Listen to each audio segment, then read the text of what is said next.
Hello, this is Elena with Black Sheep 303 Creative, and I am posting this video on August 21st, 2017, which here in the US, there has been a total solar eclipse across a large area of the country. Like 12 states or so were able to have the total solar eclipse happen where they were. So in honor of that event, which is all the rage and on every news program, I am making a total solar eclipse card. Now it's very simple, pretty easy, and ultimately kind of sciencey and masculine, I think, in the end. But I wanted to celebrate the event. And I've done sunsets and sunrises and other things with distress inks before, but I hadn't done a total solar eclipse, so I thought I'd give it a shot. So what I'm doing is I have a mask from Clarity Stamp for the moon, and this is on some Bristol Solar White, and I'm using scattered straw, and I'm just blending it from the mask onto the paper in kind of a random organic-y circle around the edge of the moon to kind of create the effect of the corona of the sun when the moon goes in front of it. We get that sort of glow effect that you see just around the edge as the moon blocks out the sun for just a second. And then it blocks it out entirely, but anyway, I digress. So now I'm adding chipped sapphire. So I don't want to cover up the yellow that I've added, so I'm using kind of like the edge of the tool and very lightly kind of going up to the yellow. In some places I do go a little bit over it, but I'm trying to not get too close to it or totally block it out. I do want to get up next to it, but I still want to have like a kind of a very funky, organic, uneven effect. And then as I kind of get happier with how I'm up next to the yellow, I get a little more heavy-handed and I start kind of deepening down the color as I'm going around and around on this piece of Bristol Smooth. Now the nice thing about the Bristol Smooth is that even when you do like smudgy effects like I've got there going where I was just too heavy when I push down, you can smooth that out pretty easily on the Bristol Smooth just by going over it and over it with the blending tool.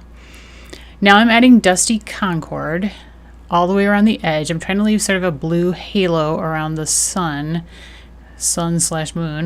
and then adding purple. And now I'm going to add more blue because I wanted it to be darker at this point once I'd gotten the purple on there. So I'm blending it out again and, you know, trying to get a smooth-ish blend. Because what happens when you have a total solar eclipse is it goes dark, like it goes as if it were night. So you get basically a night sky for, you know, however long the total solar eclipse is happening, which was like 2 minutes in Wyoming, I think, which was just north of us. We had about a 92% eclipse in Denver, so that was kind of cool too.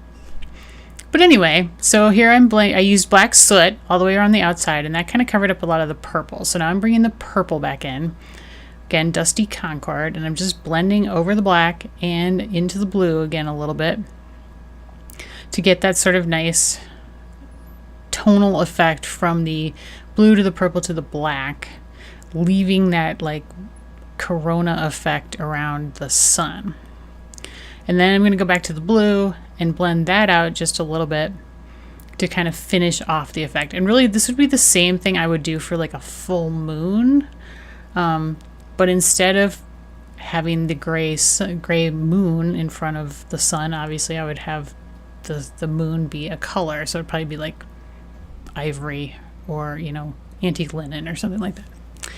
So I wanted to get the effect of some stars around the outer edge. So I kind of shredded up a piece of paper towel to create a mask around the outer edge.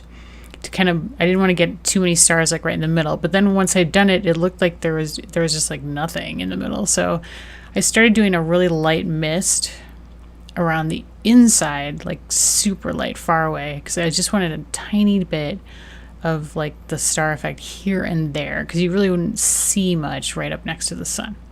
So I was pretty happy with that in the end. And I didn't have a die that was the right size, a circle die. So I just took the mask and I'm tracing it onto a piece of Gina K Designs Moonlit Fog cardstock, which is kind of a gray-green. Now it's not quite dark enough, so I've cut it out now with the scissors. And I tried to be kind of careful, but it's okay that it's not 100% perfect, because the moon is actually not 100% perfect. So I was okay with it being a tiny bit off, but it's really pretty close. So now I'm using Hickory smoke, and I'm just kind of smooshing it onto the moon shape here, because the moon's going to be backlit, so it's a dark object in front of the sun.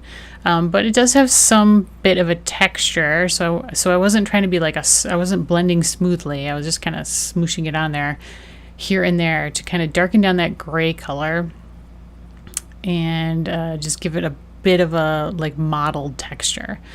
And now I'm going to go to the black soot, and that's going to really darken it down. And if you think about it, like the edge of the moon is going to be super dark because it's backlit by the sun and that corona edge that we've got going with the yellow, the scattered straw on the whole scene there.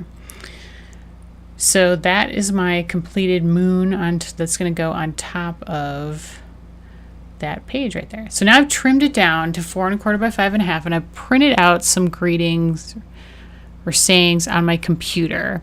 So it says special, unique, just like you. And I wanted it to be kind of space agey looking. So that's why my just like you font is a little bit kooky. But I don't know, I was thinking like sort of sciencey, astronomy, I was going for that kind of look. And I didn't have stamps that really were the right saying, so that's why I did it on my computer.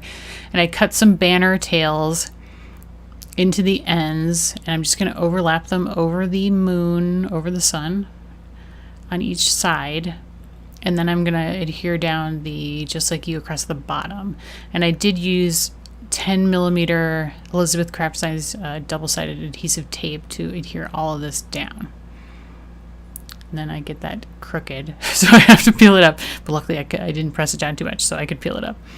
And so it was kind of now that I decided that I wanted to add a border around the outside edge. So I was adding some sequins on, because even though I was thinking this would probably be for a man, like maybe for my husband, he's kind of sciencey, I didn't want it to be too plain. So I added a few gold and silver sequins here and there just to jazz it up a tiny bit. It's not feminine at all. I think it's still quite masculine, but it's just got a little bit of bling for like a star effect. So I did trim this down a little bit more so I could add this crazy silver and black background paper behind it. So that solar eclipse panel wound up being 4 by 5 1/4, and then this crazy shimmery black and silver paper is 4 1/4 by 5 1/2. So we're going to get an 1/8 of an inch border of that all the way around. Now, unfortunately, I got that on Create and Craft, oh boy, over a year ago, so I don't think they have it anymore. But I think like galaxy paper would work, or anything with like sort of silver and black. And that's when I decided I want a little more sparkle, so I grabbed my Spectrum Noir clear sparkle marker, and I just sort of swiped across the words in just sort of a free-form random way, almost as if it were like a comet tail or something. And that is the completed project. Super quick, super easy, but kind of fun for the total solar eclipse that happened today. If you were lucky enough to see it, I was not, but if you were, hopefully that kind of captures the feeling of the total solar eclipse. So it's also kind of a fun thing to do if you've done like sunsets or sunrises and that kind of thing with distress inks. That works just as well for the solar eclipse too. Please give me a thumbs up if you liked the video. Supplies are linked in the video description and over at my blog. I am 25 subscribers away from 2,000, and my 1-year anniversary is 1 week away, so I'd love to hit 2,000 by then. So please subscribe if you haven't. Thanks so much. Have a great day.